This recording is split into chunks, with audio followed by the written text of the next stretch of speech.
Errorless learning. Boy, we hear about that one, and it sounds really cool. It's a nice name, and it really is a great concept.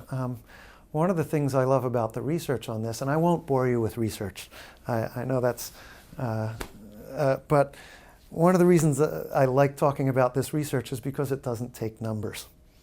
I had a professor who said the really interesting phenomena don't need statistics to bring them out. When the research teams, Barbara Wilson and others in Great Britain, first started using errorless learning with people with severe amnesia, they took one group with amnesia and another group, and they used the usual means of instruction with one group and errorless learning with the other. And they said, with errorless learning, they learned it after so many sessions, and with the other method, they never learned it. I said, great, this is really neat stuff.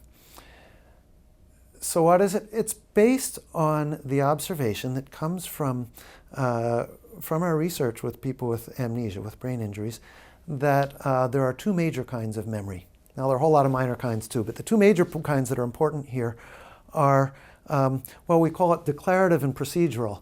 Buzzwords, let me make it easier. It's learning what and learning how. Learning what is learning information. It's things like, what's the capital of France? It's things like, what did you have for lunch yesterday? It's things like 2 + 2 makes 5. Oh, wait a minute. I think I got that one wrong. It's information. It's the kinds of things you learn in school or remembering specific experiences that you've had. Learning how is skill learning. It's learning the way to do something. One of the classic examples is riding a bicycle. You don't learn how to ride a bicycle by reading a book about it. You learn it by getting on the bicycle. Maybe you get a few words or instruction about how to do it, but you just do it over and over, and hopefully you don't fall too much or too badly, and eventually you're wobbly and you get it, and you get there. And typically you hang on to that skill for a long, long time.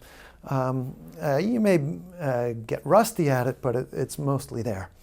That's procedural learning. That means it's a procedure. It's a way of doing something. It doesn't have to be a motor skill, that is a movement kind of skill. It can be a procedure like how to use a certain computer program or a cell phone, or how to do a certain mathematical procedure. Or really, from what I can tell, it seems like learning melodies and songs is probably more procedural learning than it is information learning. And it sticks with you and seems to be one of the last things to go with Alzheimer's disease. As it turns out, the what learning, the declarative learning, is very dependent on the hippocampus of the brain. Hippocampus and amygdala. And those are two structures that are deep in the temporal lobes. And I'll try not to go very far into anatomy, but the reason they're relevant to this discussion is because their location is pretty close to the base of the skull. And with a lot of brain injuries, especially those in auto accidents, you tend to have the auto accident when you're moving forward and you stop suddenly and you hit your head and the brain gets jammed down into the base of the skull, and the hippocampus and the amygdala get affected particularly, more than other areas. And so that kind of memory is affected. Sometimes to the point of severe amnesia, of having a lot of difficulty learning anything new. But procedural learning is dependent on a number of other structures in the brain, some of which are affected by injury of that sort and some of which are less affected. So we often find in people that have severe memory impairments for that kind of what did you do yesterday kind of information, new learning, have preserved ability to learn by procedures. That has an upside and a downside. That means they learn what they do, whether it's right or not.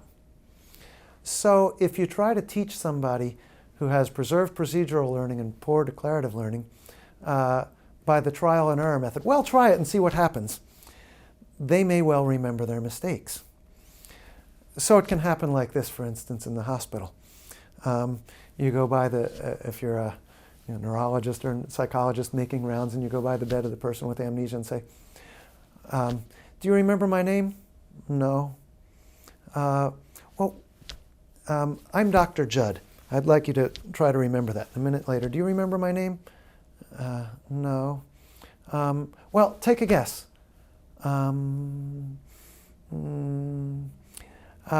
Dr. Smith.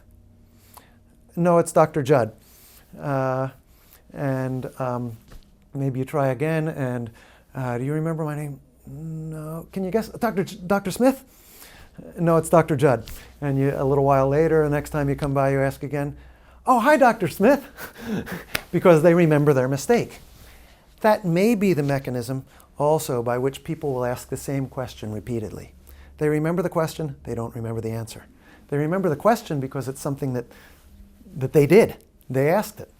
But they don't remember the answer because it's information coming in. So they remember their own action. So we try not to teach by a means in which we encourage guessing. We don't encourage guessing.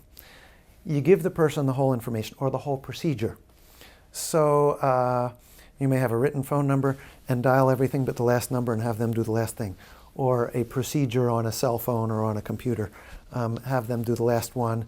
And then when they do that reliably, then you add the last 2 steps and have them do it reliably. You have them do things by copying you so that they're going through the action, doing it themselves and remembering what it is they're doing. And you never give them a chance to make a mistake. Now that in itself is a bit of an art because you have to be able to guess when they're going to get it right or when they might not quite know.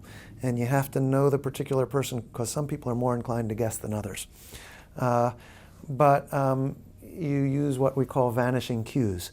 So you give them a little bit less information each time or enough information to allow them to finish the thing.